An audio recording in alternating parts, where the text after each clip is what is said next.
Welcome back to The Voice of the Teacher. My name is Jacob Montag, and I've begun designing my course. What does that look like?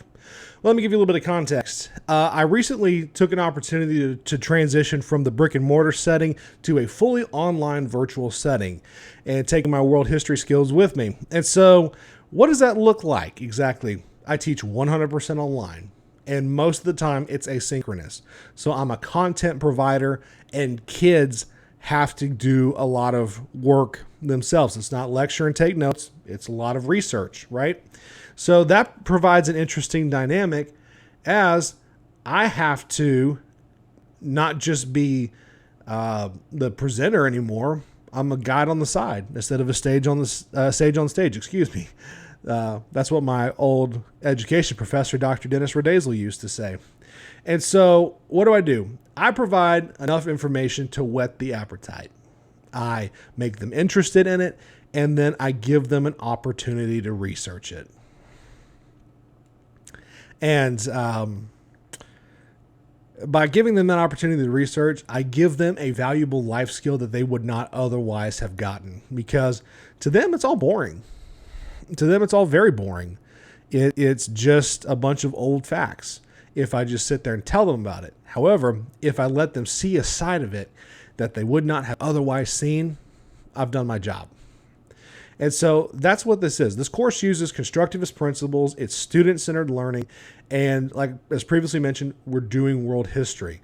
And our mode of assessment is assessment for learning. What does that mean? They're doing an e-portfolio, and all their projects that they do throughout the year, their deliverables, blog posts, videos, whatever they do throughout each unit are going to be presented there. They have the introductory module that gives them a structure.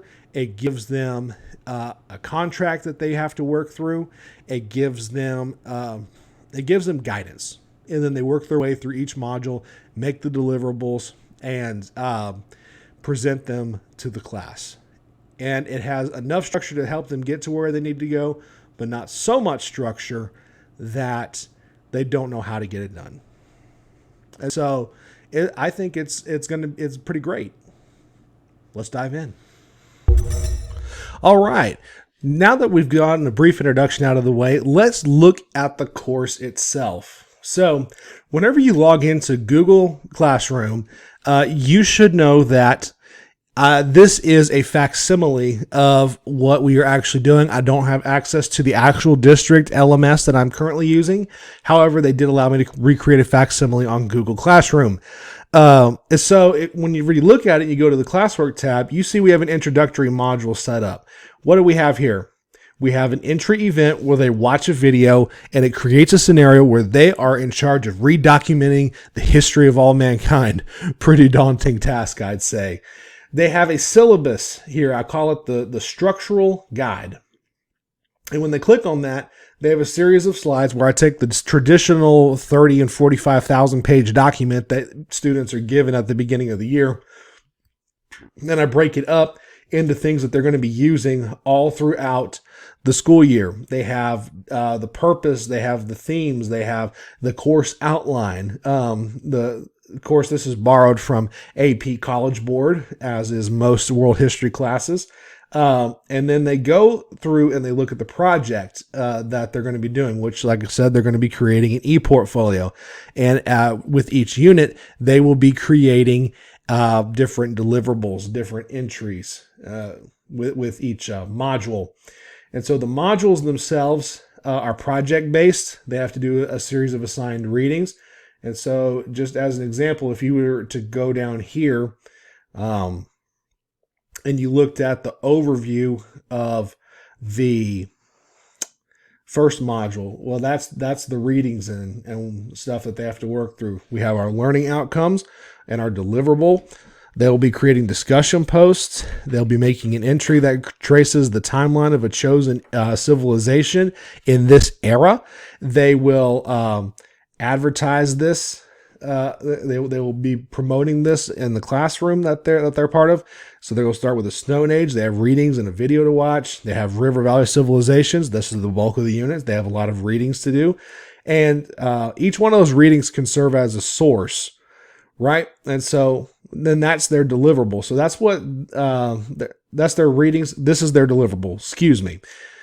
So they create that timeline of a chosen River Valley civilization. They're going to write 3 blog posts about it using a source with each blog post. And then if you notice, it says, please see the rubric in the introductory slide deck. So this is the syllabus, the introductory rubric.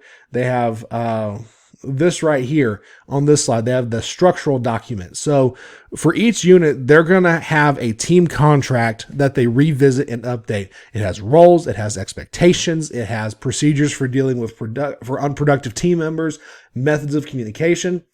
They're also going to work through their final product for their e-portfolio entry. What does that mean? They look at their topics. They look at their subtopics. They look at who's writing what blog post, who is using what source, and that kind of stuff. And then they have a general rubric that gives them some guideposts as they work through this together. Peer feedback does factor in, and teacher feedback most certainly does factor in. And so they are coming up with their structure. They agree to it. And the most important thing is that all of these are aligned to the TEKS. Because this is what I put together. This gets them started. This is all aligned to the TEKS. Which is Texas Essentials, Knowledge, and Skills. Okay, so that's the module itself that I put together. So they've just finished reading the syllabus. They've just finished reading all that. So they're gonna sign it on a Google form there. Their parents must sign it as well. They're gonna write an introductory blog post. Then they're gonna submit a link to their e-portfolio. As is mentioned before, this is assessment for learning. So we're looking to see what they've learned. So the e-portfolio, I must have that initial link right there. And so they've gone through that. They're going through the module. This is the blog post questions that I'm having them write. They will develop those. So that's why there's like 3 of them.